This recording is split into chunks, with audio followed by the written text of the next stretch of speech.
My new alien maid wants me to peek and I oblige. Elias Mercer had never planned to live alone above the blue curve of Earth.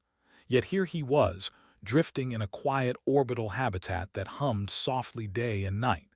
The station was small, built for research, not comfort. Metal walls, narrow halls, and wide windows that showed the endless dark of space. Elias worked as a systems analyst for the United Earth Council, a job that mostly meant checking numbers, fixing small errors, and filing reports no one read twice. Life changed the day the aliens arrived. First contact did not come with loud speeches or shining ships over cities. It came quietly, with careful messages, slow meetings, and many rules. The alien species called themselves the Velari. They looked almost human, but not quite. Their skin had a soft silver tone, their eyes were larger, and their movements were calm and measured, as if every step was planned in advance.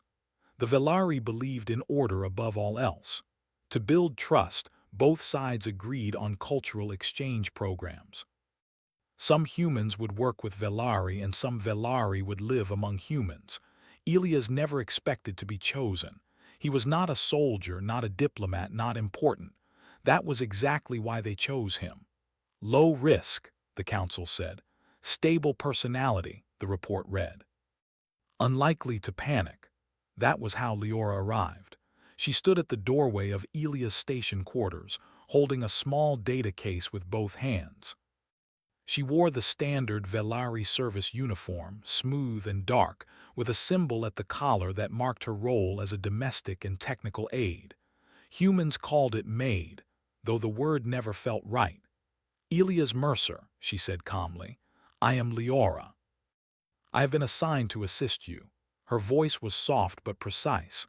Elias blinked, then nodded. Oh, welcome, you can just call me Elias. She tilted her head slightly. Names are important. I will use it correctly. From that moment, life changed in small but strange ways. Leora was efficient beyond anything Elias had seen. She cleaned without sound, organized data faster than his computer scripts, and adjusted the station systems with smooth confidence. She did not complain. She did not rest unless scheduled. She asked few questions, but when she did, they were thoughtful. Yet there was something odd.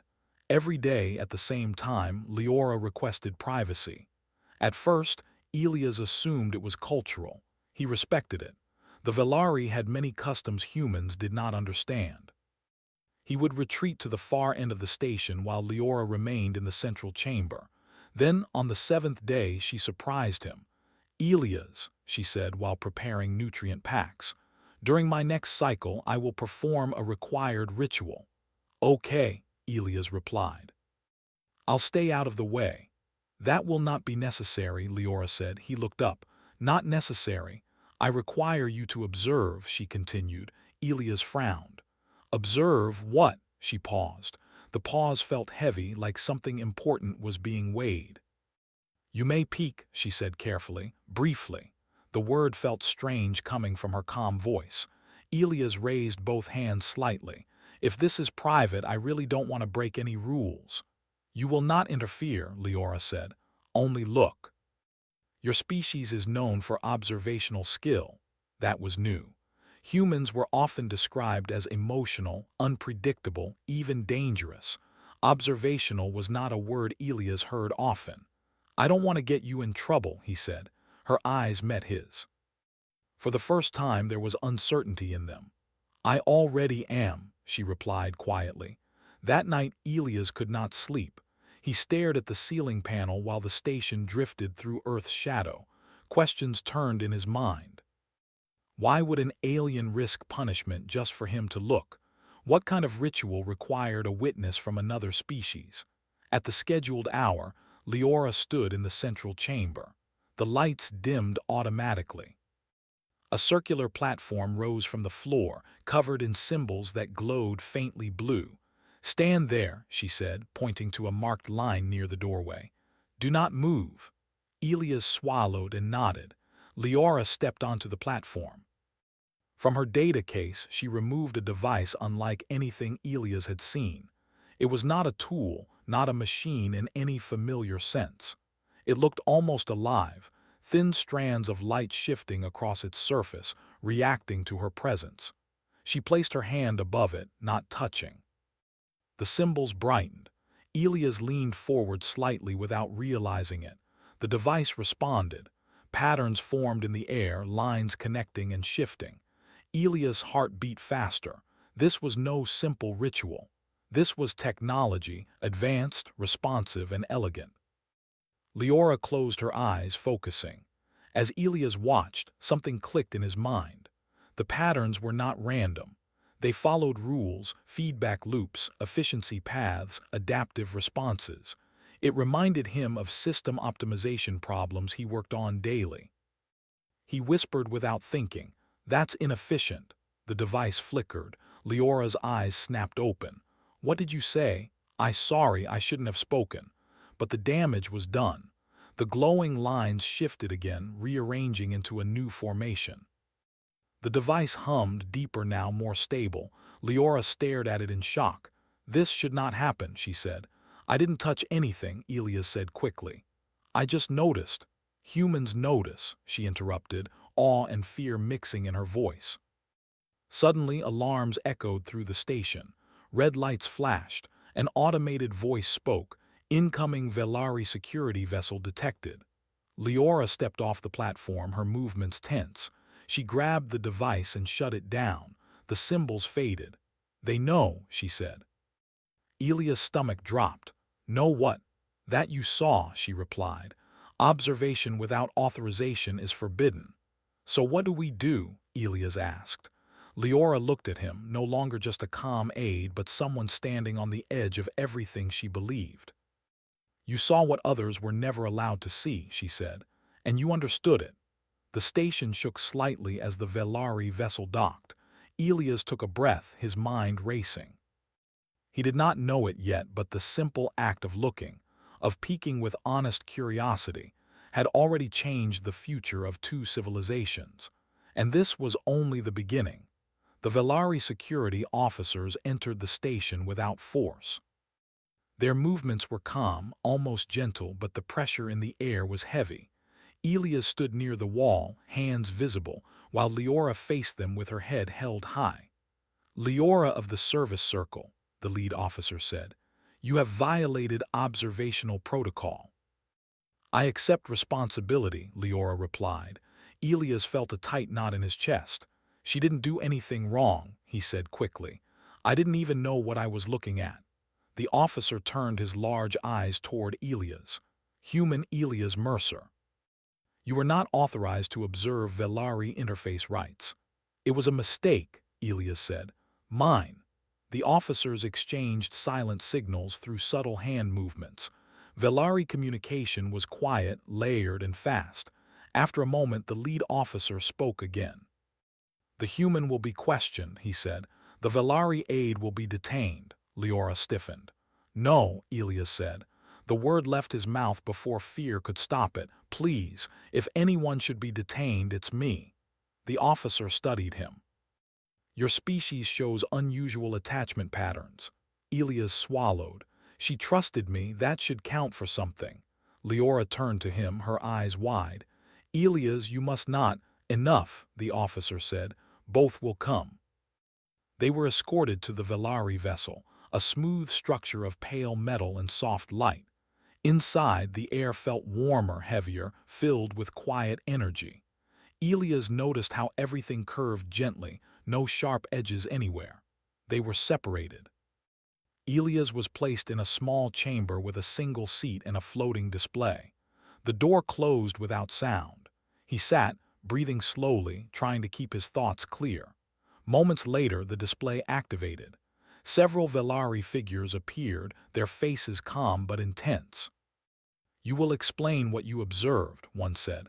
"I didn't mean to break any rules," Elias replied. "I just looked." "Describe what you saw." Elias hesitated, then spoke carefully. He described the patterns, the glowing lines, the way the device reacted. As he spoke, the Velari grew very still. "You should not have recognized structure," one said quietly.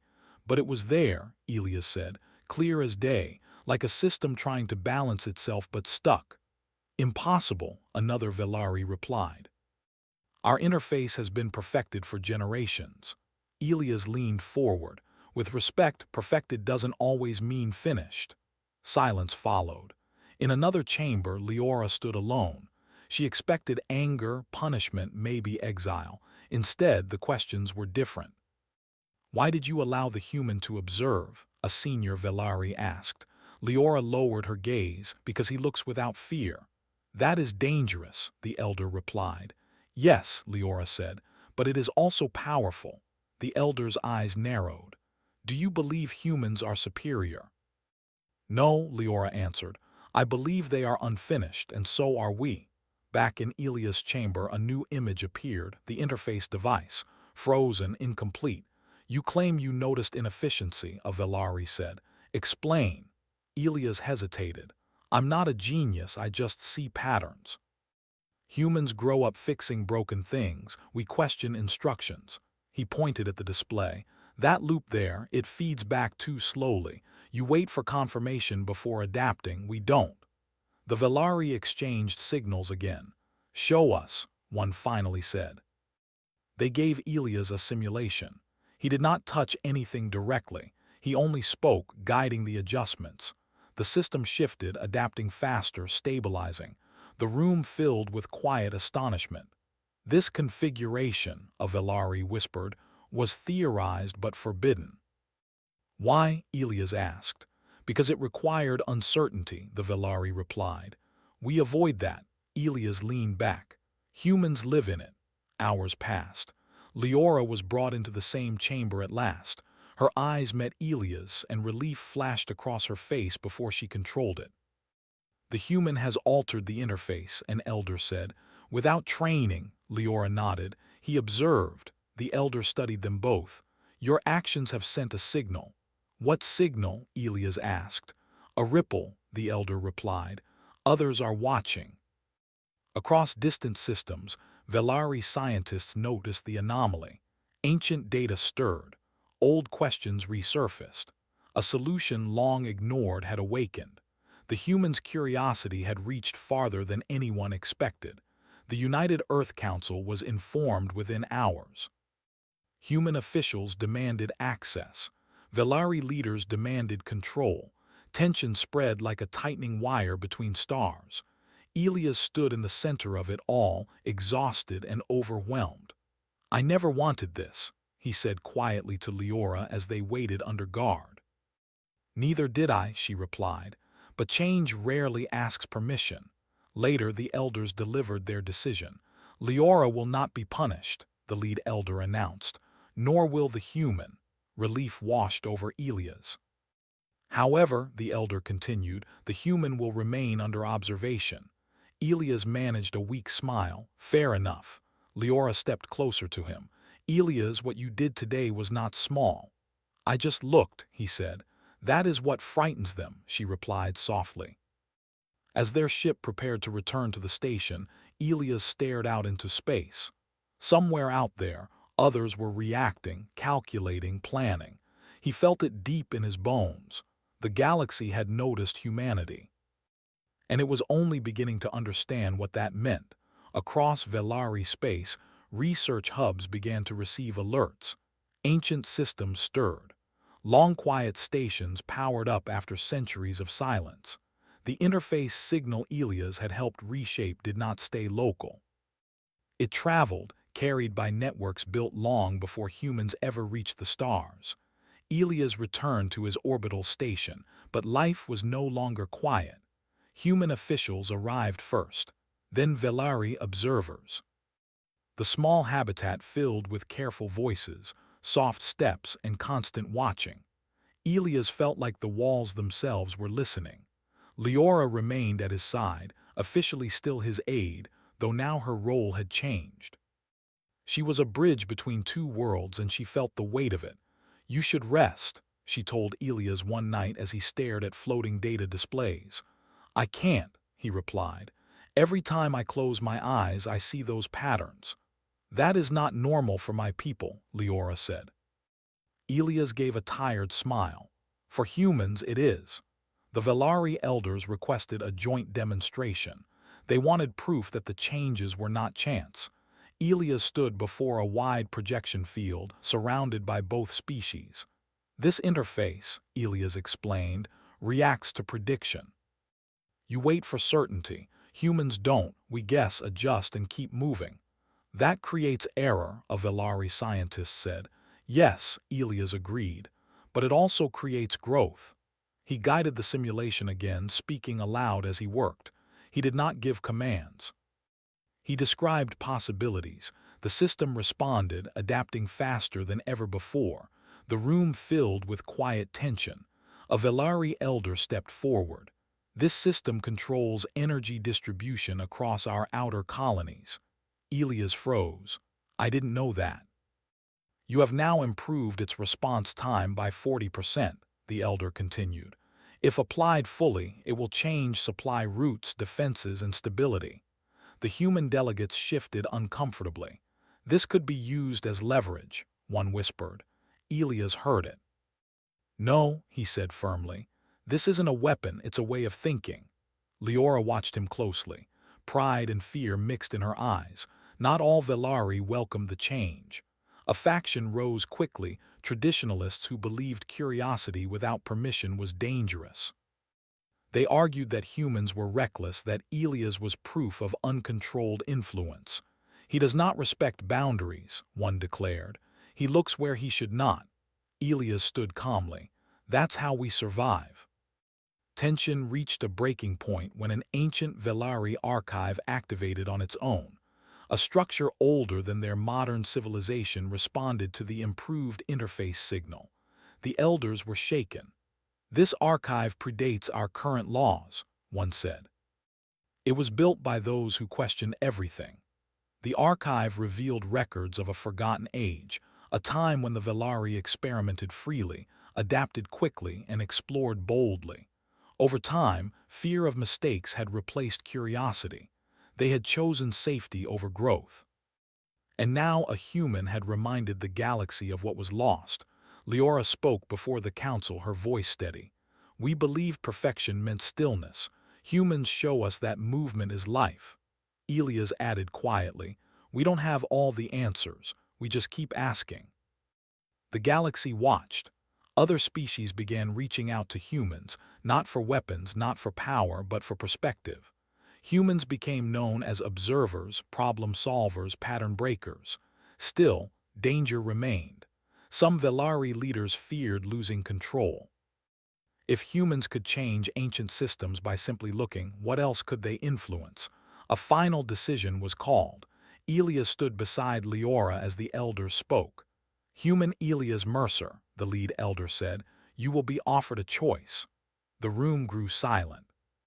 You may leave taking nothing with you but memory, the elder continued, or you may stay under open watch and help guide controlled adaptation. Elias took a breath. I won't be owned, he said calmly, and I won't be silent. The elder nodded slowly. As expected. Leora stepped forward. If he stays, I stay. The elder studied her. You would defy tradition. I already have, she replied. After a long pause, the decision was made.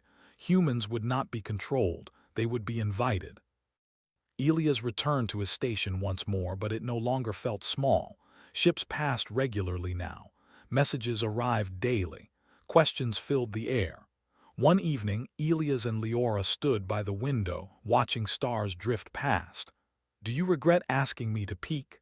Elias asked. Leora considered it. No, I regret that we waited so long. Elias nodded. Curiosity isn't dangerous by itself, fear of it is. Far across the galaxy, systems continued to change, not because humans commanded them, but because humans looked, wondered, and dared to say, what if? And the universe was listening. The galaxy did not change in a single moment. It changed quietly, piece by piece, as humans always did things. Elias Mercer became a name spoken carefully in council halls and research chambers, not as a ruler, not as a threat, but as a symbol. He was proof that observation itself could reshape civilizations. The Velari elders kept their word. Elias was not confined. He was not controlled. Instead, a new role was created, human observer. It had never existed before. Humans were not asked to command alien systems. They were asked to look. Leora helped design the first shared observation chamber. It was simple, open, and transparent, nothing hidden, nothing forbidden. Velari scientists stood beside human engineers, watching systems together. At first, progress was slow. The Velari hesitated before every change. Humans spoke too quickly, questioned too much, suggested imperfect solutions. Tension filled the air. Then something unexpected happened. A junior Velari researcher asked a human a question. "What would you try," she asked, "if you were not afraid of being wrong?" The human answered without pause, "Everything." That moment echoed across the room. Mistakes followed, small failures, system hiccups, but unlike before, they were not hidden. Humans studied them openly, calmly, adjusting again and again. The Velari watched in disbelief. Failure did not destroy progress, it fed it. Soon, other species joined the exchange. Each brought their own strengths, but they all noticed the same thing about humans. Humans did not wait for permission from certainty. They moved forward while learning. Elias remained at the center, though he never wanted to lead. "I'm not special," he said more than once. Any human would have done the same. Leora knew that was true. Human children learned by touching what they were told not to. Human explorers crossed oceans without knowing what waited on the other side. Human engineers built, failed, rebuilt, and tried again. The galaxy had many powerful species. But only humans treated curiosity as a survival skill. Resistance did not vanish overnight. A group of Velari traditionalists attempted to shut down the shared interface network. They feared loss of control, loss of identity. Their attempt caused a system-wide disruption. Panic spread, energy flow destabilized, trade routes flickered, several outer stations went dark. All eyes turned to Elias. He did not shout orders, he did not panic, he watched. "Let it breathe," he said calmly. "Don't force it back, let it adjust." Velari leaders hesitated. This went against every instinct they had. Then Leora spoke. "He trusts the process," she said. "So should we." They waited. The system corrected itself, not perfectly, not cleanly, but effectively. It rerouted energy, adapted, stabilized. The disruption ended. The traditionalists were stunned. For the first time, they saw that control was not the same as stability. The galaxy took notice. From that day forward, humans were given a new title by several species, the ones who looked twice. Humans were invited to observe ancient ruins, forgotten machines, and unsolved problems. Not because they were stronger, but because they noticed what others ignored. Elias eventually stepped away from the center. Others took his place. Human observers spread across systems, each bringing the same quiet habit. Look, question, try. Leora's role changed too. She was no longer just an aide. She became a cultural guide, teaching Velari children something once forbidden, how to ask why without fear. One evening, long after the crisis had passed, Elias stood again by the window of his small station. It felt familiar now, comforting. Leora joined him. "The galaxy is different," she said softly. "It always was," Elias replied. "We just finally noticed together." She turned to him. "Do you know how history will record this?" Elias smiled faintly. "As something bigger than one person, I hope." "They will say," Leora said, "that the age of shared growth began when a human chose to look instead of obey." Elias watched the stars drift by. "Curiosity saved us back on Earth more times than I can count," he said. "I guess it just took us a while to share it." Far across the galaxy, a new standard was adopted. No system would ever again be closed to observation alone. Knowledge would no longer be guarded by fear. Humanity did not conquer the stars. They changed them by being exactly what they had always been: curious, persistent, unfinished, and proud of it.